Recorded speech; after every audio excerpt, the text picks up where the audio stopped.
Hey everyone, thanks for joining me. I'm with Lindsay today, and I'm excited to hear about student trips.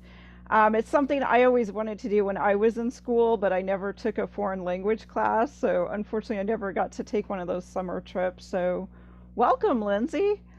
Thank you so much. I'm so excited to chat tonight. Yeah. So how did you get started with leading student trips? Are you a teacher or just a enthusiastic parent or what happened? Yeah, so I'm a Spanish teacher. I'm a high school Spanish teacher. This is my 14th year teaching Spanish. And in addition to teaching Spanish, I do a ton of things on the side. But one of the things that really drew me into Spanish originally, because I'm not a native Spanish speaker, I started learning it in high school, was it was something that, well, first of all, I fell in love with my Spanish one class and my teacher. I thought it was so interesting. But I always knew I wanted to be a teacher, but I was worried about getting bored for lack of Yeah. a better, like, I'm like, I don't want to teach the same thing all the time. And for me, once I started learning about Spanish cultures and different, even world cultures, I was like, this is so fascinating. Like, there's a lifetime is not enough time to learn about everything. Like, I will always be able to be a learner. So, actually, kind of similarly to you, my Spanish teacher did not travel in high school. I really wanted to go abroad. And Yeah. so I sweet talked my French teacher until at our neighboring high school, it wasn't even my high school, to let me go on their trip to France and England. So I went abroad for the first time when I was 16. It was like 2 days after I turned 16. My dad went with me. We went to um, all over England and then the northern part of France. And it was so awesome. I was like, this is amazing. Like, I learned so Yeah. much stuff, and it's entirely different. And you know this, being a traveler, it's entirely different Yes. reading something than experiencing it. So I was like, I know that I want to help other people do this. So fast forward, I studied abroad in college. I studied abroad in Toledo, Spain, in undergrad. For my graduate degree, I found a really awesome travel study program. Oh, So I nice. lived a summer in Peru, a summer in Guatemala, a summer in Spain again for my Spanish master's. And then after that got done, I was like, okay, well, now I have these summers. I should Yeah. bring travel to our school because we didn't really have trips. The French teacher took some trips, but us in the Spanish department really didn't travel with kids yet. So at this time, my first trip, I think I was 23, Really? which Oh looking my back on it, gosh. Yeah. I know. Looking back on it, I was like, these parents were so trusting to let 23-year-old me take their kids. But my first trip was to Spain, and I felt really comfortable leading that trip because I'd been there twice before. And I'm like, how bad can it be, right? Yeah, right. It's gonna be fine. So I took 26 on that very first trip. That was actually my biggest trip that I've had. I'm getting ready to take Wow. kids again this coming summer, and it's 23, so that's gonna be my second biggest trip. But yeah, once I did the first one, and it's like everyone is different. Everyone has its own challenges. I learn, and each time I'm able to be more prepared for the next one and prepare the travelers and their parents. So I have so far taken kids abroad 6 times. It's all been to Europe. And then I have two more trips already planned. One coming up very soon, and then another one for next summer. So that's the long Wow. story version of that. No, I love that. It is so super rewarding to show for many of these students this might be their first time out of the Yeah. country. Yeah, I would say 90% of them, it's their first time. And, for some of them, it might even be their last time, like their only time. So I really want to make sure that, and there are definitely different perceptions of this, but for me, these trips aren't for me. These trips are for me to be able to show the kids the world and provide them this once in a lifetime experience that even if they do travel abroad again, it will never be with their peers in the same Yeah, environment, right. for the first time. And so that's something really cool that I get to do. Yeah, that is. So where do you put up all of these students? That's the next challenge. Yeah, so I work with a tour company, and so they do a lot of the logistics on the back end. But we stay in, just normal hotels. Sometimes they're closer to the city, sometimes they're further out. The kids' room, anywhere between 2 and 4 kids to a room, it depends. And a lot of the hotels are set up to handle groups like that. So there will be like 4 small twin beds in a room. It's a little different than when I traveled. Yeah. I remember we would have like a double bed and both of us were in like one bed, but they're pretty good now about having separate beds for the students. Um, yeah, so I mean, as far as lodging, the airfare, all of that, is very similar to what would happen if like you and me traveled, student travel aside.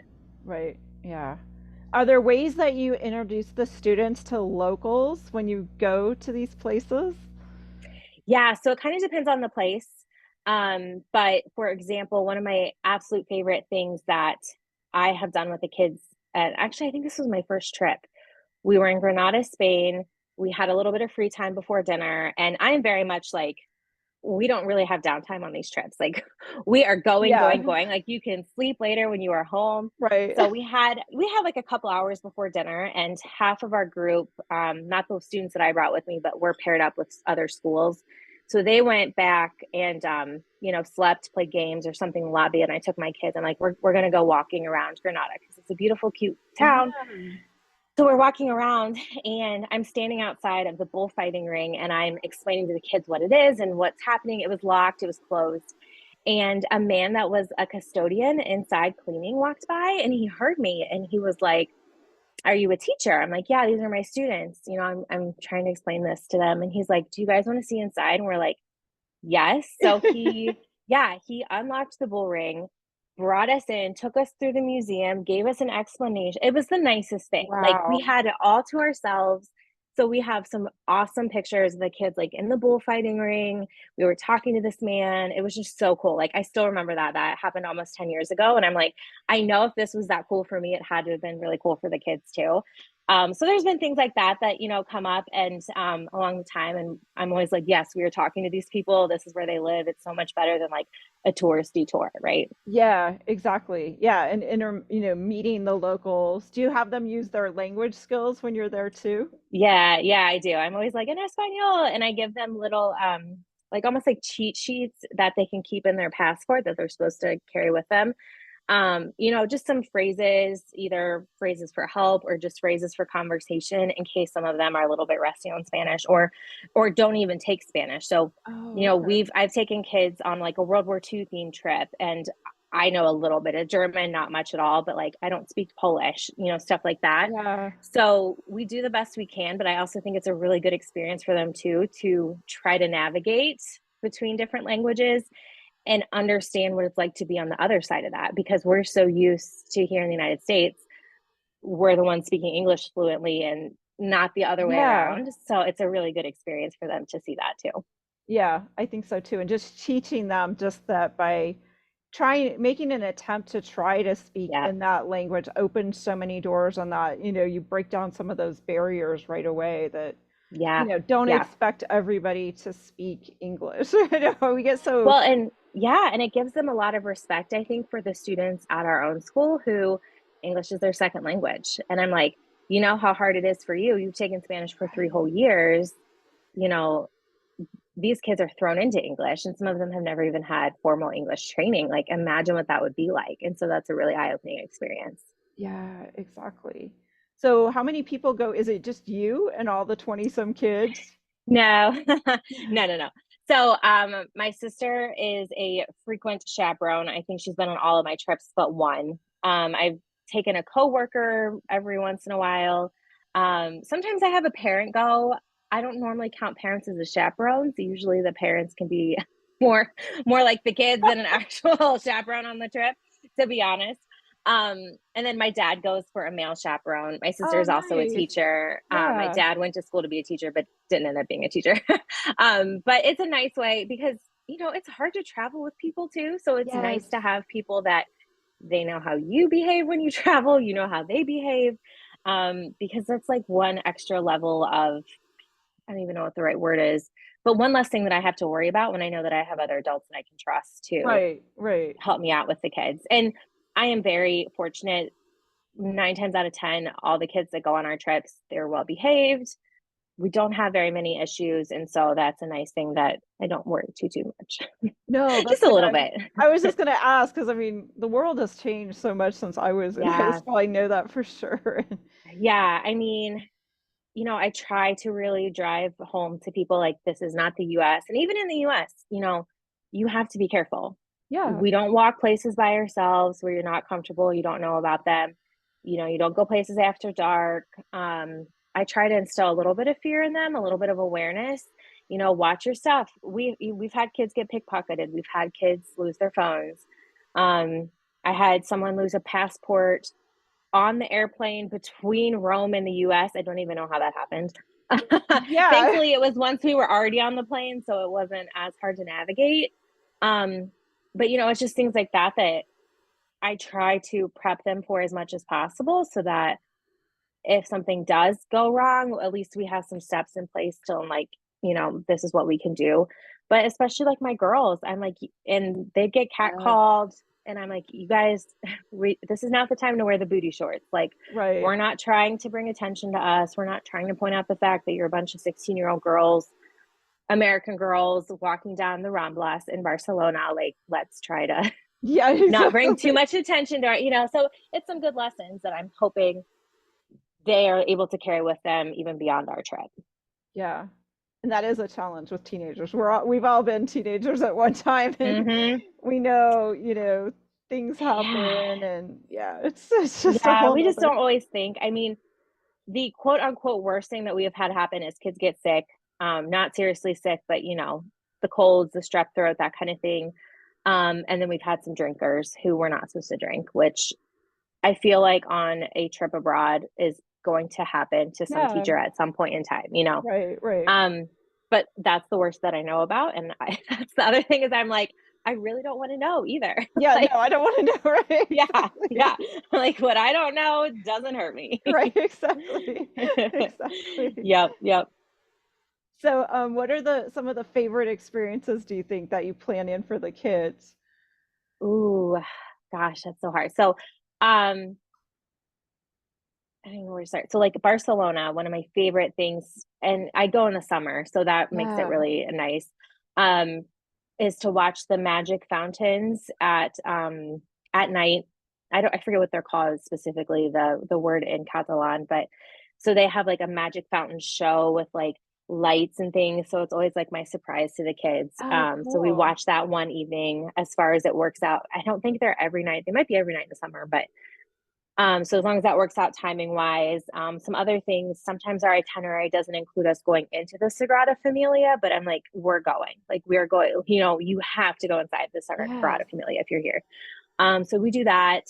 When we're in Madrid, like I'll walk them to the Templo de Debod, which is right behind the Royal Palace. And it was a gift to Spain from an Egyptian prince, I believe. And so it's this Egyptian temple, like right behind, and it has the most beautiful sunset in Madrid. So that's another Oh, thing that wow. I've already like started planning. Like, okay, when we are in Madrid one evening, I want to make sure that we're able to walk our group and see this. And it's one of those things that like some tourists know about, but not many. It's something that like the locals would go see. Right. So I like to try to find stuff like that. There's some famous mercados that are in Madrid, but then there's like another one that locals go to. So like we'll go to the tourist one, but if we have time, we're gonna walk and see the other one. So just things like that that I'm like, especially if I have experienced them myself first, or Yeah. we'll be walking down the street and I'm like, oh, that's what this is, and I try to point stuff out. Because I think it just makes it just a little bit more special. And Yeah. like I said, I the trip's not for me. The trip is for the kids to fall in love with the places like I have, so that hopefully they will come back, bring their family, take some pieces from it to apply to their future job, whatever that might look like. Yeah. So where are you going this summer? Are you going back to Barcelona? Yeah, so this summer we're doing London, Paris, which I have not been back to either of those since I was 16, Oh, my really? Oh, trip. So that'll be wow. really cool. Yeah. Yeah. So I'm doing both of those. And then we are doing Barcelona and Madrid toward the end. So I'm super excited about that. So I all also four added, cities in one trip. mhm, yeah, we're going to be gone for 15 days. Oh, So it's going to wow. be, yeah, it's going to be a nice trip. We're in London too. Paris, I think like for one of the days I added on, we're going to go to Disneyland Paris. So the kids are really excited about that too. So we're going to do a Yes. nice mix of like fun and then also the Louvre, Arc de Triomphe, all of that. And then I think we're just doing trains this trip, which is going to be really fun. Oh, that's We're cool. Yeah, we're traveling by train down to Barcelona and then train from Barcelona to Madrid. and visiting Toledo, which I always love to show the kids too, because since I studied abroad there, I'm like, this is there and this is there and this is, so Yeah. that's really awesome. I love And doing just that. teaching them how to use the train, because I think for a lot of us in the Yeah. United States, we're so used to our cars. Like if we could take our hmm car, we're just going to take our car. So at least for me, like I don't live in New York City. I mean, most of us Right. don't use public transportation, to be honest. Yeah. Well, we're in Ohio. We're in the cornfields in Ohio. So also a lot of the kids have never been on a plane before. Like this is a first, like a lot of things. So first plane ride, first train ride for sure. And I love that because then hopefully it will encourage them to do those sorts of things, even in the US. Like you said, the trains around New York or Yeah. Chicago or, bigger cities like that. We don't have many trains around Ohio. We're supposed to be building one, but they've been saying that for like 10 years. But I know. anyway, Yeah. but yeah, it's nice to be able to use some of that. So again, hopefully that will be one less thing that they will have a little bit of anxiety about using here in the US and in Right. travels. Yeah, exactly. So how do you plan for the meals? Do you get help with planning meals with a large Yeah, group like that? I mean, yeah. So breakfast we usually do in the hotel. Most of the hotels have like a continental type breakfast.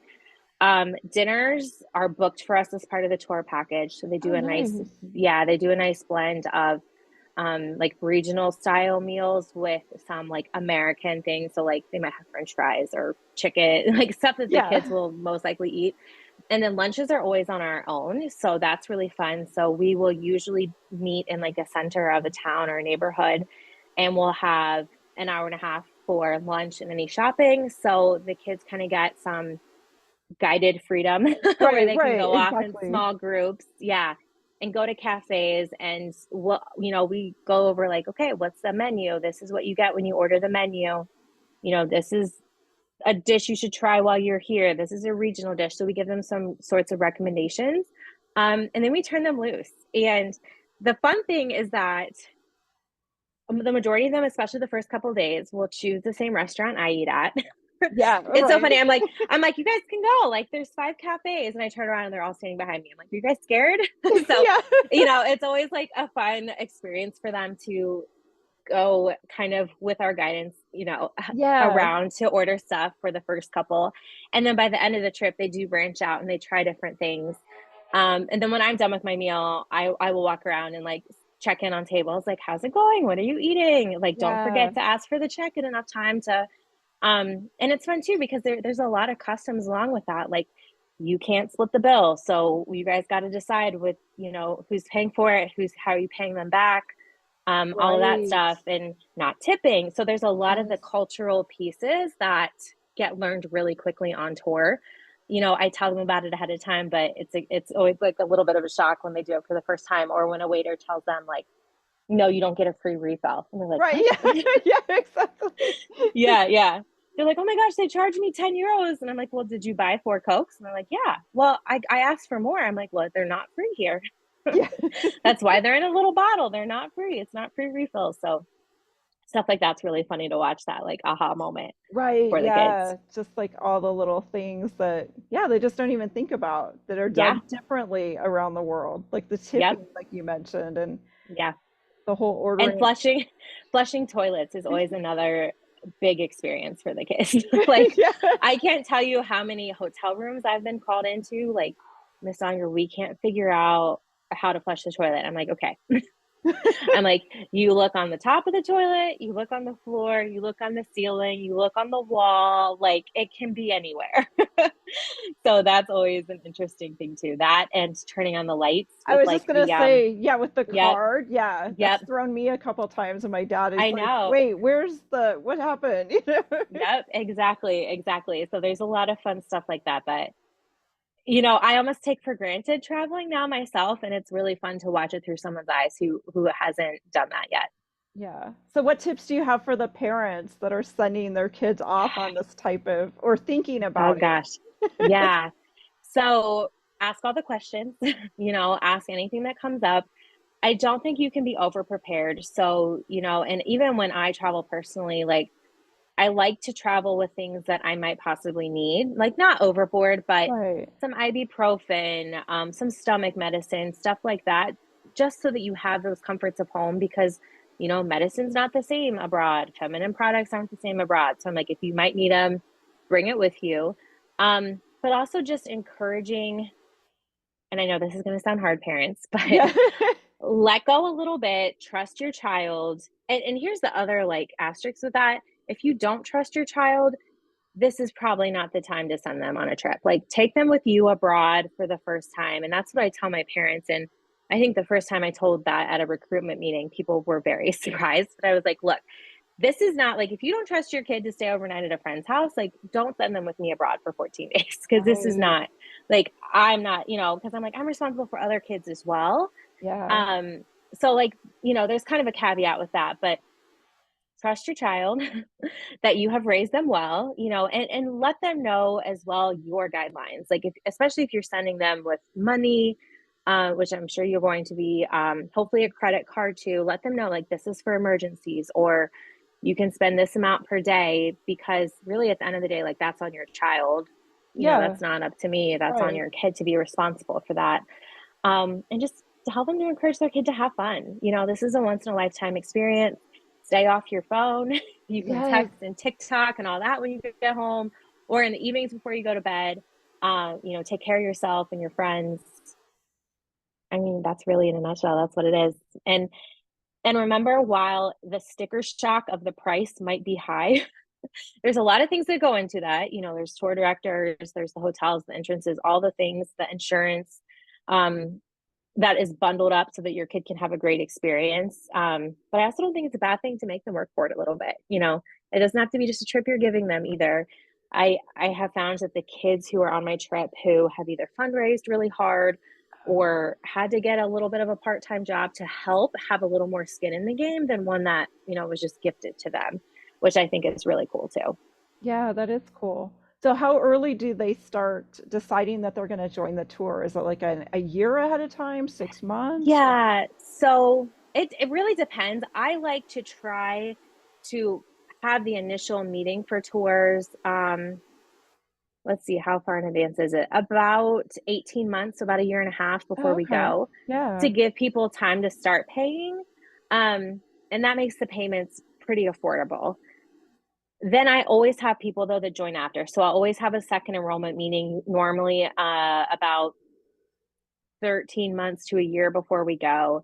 Maybe one a little bit shorter than that. I very rarely have people join, but every once in a while I do. Like I just had two people want to join my trip this Yeah. happening in a month at spring break, and it actually was too late, unfortunately, because they didn't have passports, and Oh, passport time right now is so high. yeah. It's so long to get them back. So, you run into stuff like that. But I try to do it. Most people sign up with about a year to pay for the majority of the trips because it is Europe. It's not cheap. It's Right. not. No, it's not. Yeah. It's Hmm. not. But it is, it's like Yeah. you said, it's kind of a once, I mean, to go when you're a student, you learn so much by travel. Yeah. Yeah. Well, and it's just a whole different experience than when you're with when you're an adult.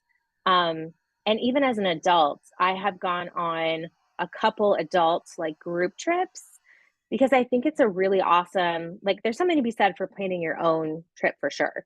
But also like I did an adult group trip to we went to Kenya and Tanzania. Oh, And I'm wow. like, that's a place. It was amazing. Like the whole Yeah. Wow. everything was awesome. It was, safari. And I'm like, I never would have had the knowledge to be able to plan that myself. So like I loved the group portion of that. So for me, especially places where I don't necessarily speak the language, um, and I don't know much about, I think it's really cool to do a group trip first. And then, once you feel comfortable, Yeah. confident, go back and do it on your own. Right. But I love the group aspect for that, for something like that. Yeah. So did you actually do a trip then last year, or was it still not so safe to... Yeah, it got canceled. So my last time with Students Abroad was 2019. We did a World War II trip. It was awesome. It was really, really great. Probably content wise, like my favorite that we've ever done. Um, and then COVID happened. We were supposed to go to the Galapagos Islands. Oh, wow. And I know that would have been my first time in the Galapagos. Um, and so then that got moved to 2021. Then it got canceled again. And then my 2021 trip was supposed to be Australia and New Zealand. We postponed that to 2022, and then they ended up not opening That's I think right. it was New Zealand until like April or something. And we had already we had to decide in February. Right. So we had already canceled. So no, this will be my first trip back with kids for 4 years. And it was so funny because after my last one, I was like, I need a break. And so like, I don't know if I manifested that Yeah, or I not, but was like, wait a minute. I was like, I need a little bit of a break. This trip was a little crazy. And then I, of course, have forgotten all of that, and I'm rearing up to go again. Well, So yeah. Well, I'm wondering here we go. too what will have changed, from Yeah, 2019 to this year, because they're saying how crazy summer travel is going to be. I know, I know. Well, and it's so funny because we just got our flights, and I have one of our like the shortest amount of time for a layover that I've ever had with a group. It's like an hour and a half to get switch planes and get through customs. And I'm like, I just don't know if that's going to happen. Um, I do love the mobile passport app, like the MPC. I don't know if you've used it before, but No. I have used it. It's great. So basically, I used it on in 2019 with my kids, and the only reason I think we made our layover then because I had that boy that lost his passport. Oh, yeah. Oh Um, my goodness. but what it is it's a free app that through the government, and you basically it has the questionnaire for customs on it. You can fill it out as soon as your plane lands in the U.S. So like while you're waiting for everyone to start Oh, getting off, wow. yeah, you just take a picture of yourself, scan your passport, answer the questions, you have the goods, all that stuff. And then it gives you like a QR code. And then when you walk through customs, it'll be like US citizens, non US citizens. And then there's like one line that says mobile passport. I Oh, have never seen anyone in it besides myself, like wow. ever. So now I'm like, I'm telling everyone about it, and I probably No. shouldn't be. I should probably be keeping this secret. Yeah, it's like, Yeah, but so that's what I told my students and the parents because they were kind of freaking out about this layover. I'm like, we're all going to download the mobile passport app. It's going to be fine. But yeah, there's like no line, and you just go right through. It just takes the QR code, and you don't have to wait in the normal line. So it is thankfully accepted. When I first started using it in 2018, it was only a handful of airports, and I checked Dallas, which is where our layover is on there. So I'm like, yes. But oh, now I think it's at like cool. 20 some international airports in the US. So yeah, That's I a very definitely, good tip, the mobile yes. passport app. Yeah. Mm-hmm. Yeah, I think it says MPC on it. I don't remember what the C stands for, but if you just, um, or maybe it's customs is the C, but if you just Google mobile passport, it'll come up. Yeah. Yeah, Oh, that's very cool. So what kind of insurance do you have? Insurance through the company that books all yeah, everything else for you for the yeah. students? Yep, they do the insurance through there. And it's just, there's a basic insurance and the kids are able to upgrade to like a cancel anytime type insurance. I don't know that anyone did on this trip this year. I have some that did for next year. But yeah, it just covers your normal trip interruption, baggage, delay, all that stuff. How do you handle then suggesting, you mentioned the money. Do you have them get some money ahead of time? Do you advise they Yeah. wait until you get there? So I recommend that they have at least $100 in the currency where we're starting out, which this time it's London, and we're only there for 2 days. So I'm like, you don't actually need £100. So I recommended €100 and then like £50 since lunch is on their own, and then any souvenirs, things like that. And then I also recommend they have some sort of a debit card that they can withdraw money from. And that we're trying to figure out. I actually have been working with Uh, parents with emails because I used to always recommend the AAA travel visa card, and AAA just did away with them in the past couple of oh, years, oh which I'm no. so sad because I have been using that card literally since 2005 when I traveled abroad. And so Right. I'm also trying to find, because it's not connected to your bank account, which is really nice. So if it gets stolen, Yeah. it's, you lose what's on there, but that's it. And then you could also reload it mobily or, through, like, my dad could have gone into AAA if he Right. were here Yeah. and I was there and put more money on.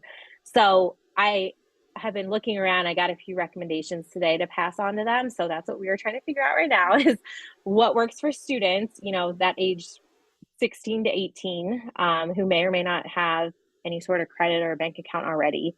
And then the last piece is I recommend that they have a credit card with them.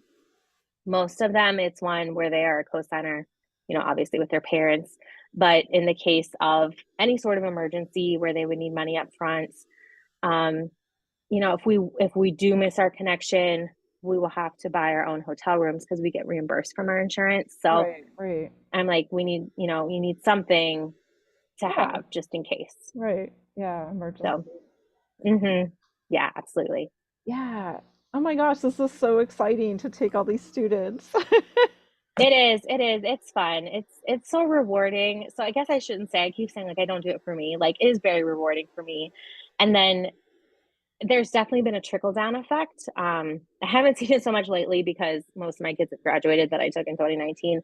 But the students that travel with me then share that with their friends. And Oh, I get messages from their parents, like they came back and they're actually setting their alarm and and waking up. I don't have to go wake it's like the little yeah, the stuff. little things, right. Yeah, and they're like they came back, they're so much more mature, or they're sharing these things that they learned on this trip. Um, I've had kids who have gone on then to study abroad in college, which I think is really awesome, Oh, that's awesome. because they feel comfortable doing that. And I actually had one mom, she's like, jokingly, of course, but she was like, I wish that Tori had never traveled with you because she studied abroad there now, and now she's going all these places around the world. And I'm like, yes, but it's a good thing. But she sent her son with me as well. And she's like, we can't help it, but Yeah, we also exactly. to be in Italy for 6 months. I'm like, sorry. Yeah. It's a good thing, but bittersweet, I think, too, for some of the parents, obviously. But no, it's really cool. I have a student who's teaching England or English Oh, in Spain, who actually was living in Spain during, I think he got stuck there during the pandemic. He's been there ever since. And he was a kid that I took on one of my trips. And he's like, this was kind of the really? gateway. I fell in love with Europe when we went to Italy, took Spanish all 4 years, kept taking it, and then went on to minor in it and is living in Spain. And I'm like, jealous, man. Do it while you can. Yeah, exactly. I know. Yeah, This is so wonderful that you're giving these kids this opportunity because it's thank not you. not everybody, not every family thinks about travel, thinks they Yeah, can afford it, even though there are ways to do it on a budget. But this is just, yeah, it's a world, it just opens their world, literally. it does. And I wish more teachers had the confidence to do it, because I think, we run through our minds all the what ifs, like all the things that could go wrong, instead of thinking about all the things that could go right on your trip. Yeah. And so I think, especially as a teacher, pairing yourself with a tour company that you respect, that comes across well, recommended by your peers. Most of them give you teacher trainings as well. I actually partnered with my company to train new teachers. This past over New Year's, I was in Madrid with a group of Oh, teachers nice. teaching them how to take kids abroad, which was really fun for me. And it was, I got to see like the other side of it, which was really Right. cool, and share with other teachers, like, okay, this was my rules, this is how I plan things, here's my checklist, this is what you do if this happens. um and so I love seeing that, and I hope that more teachers do that, because it's a great way, like you said, to make a huge impact on these kids' lives, but you learn so much about yourself as well. And it's a really awesome way for you to see some cool new places too, even with a different perspective if you've been there before. Right, right. So how can people reach out to you, Lindsay? Because you should encourage other teachers to contact you if they've Yeah, never done this, never considered it. Pick your brain, yeah. you know. Yeah, absolutely. Please do. So if you're on Instagram, I am at Lindsay Dollinger on Instagram. So LindsayDollinger. You can email me as well. My email's kind of, I don't even know what I was thinking when I came up with it, but it's my last name, first name. So Oh, Dollinger Lindsay at gmail.com is the easiest one to share with people. I have like three. But yeah, if you find those, or you can find my contact information. I have a website as well for my I don't put much teaching stuff on there. That's kind of like my yeah. side biz on that, but lindsay.dollinger.com is my website. You can find me on there too. Wonderful. Thank you so much, Lindsay. And I hope more teachers step out there, be brave, and parents too. If the Yeah. opportunity arises, please work with your students. This is a Yeah. fabulous opportunity. I mean, luckily I had grandparents that kind of took me on small travels, but to go abroad Mm, when you're a kid, I mean, yeah, yeah. I think it just does so much. And like you said, hopefully then going into college, there's so many opportunities now out there. So, Yeah. Well, and even to fund some of the high school age trips too. You know, there's companies that help with that. I've had kids get sponsored in their local community. So Oh, that's definitely true. reach out to people for ideas. If this is something that you want to have your child participate in and you're just not sure how to fund it, you know, I'm a big believer in if there's a will, there's a way. Like we will find a way for your kid to be able to travel. Exactly. So your email again is dollingerlindsay at what was it? Gmail.com. Gmail.com. Thanks, Lindsay. Have Yes. a great day, everyone. Thanks. Thank you, April.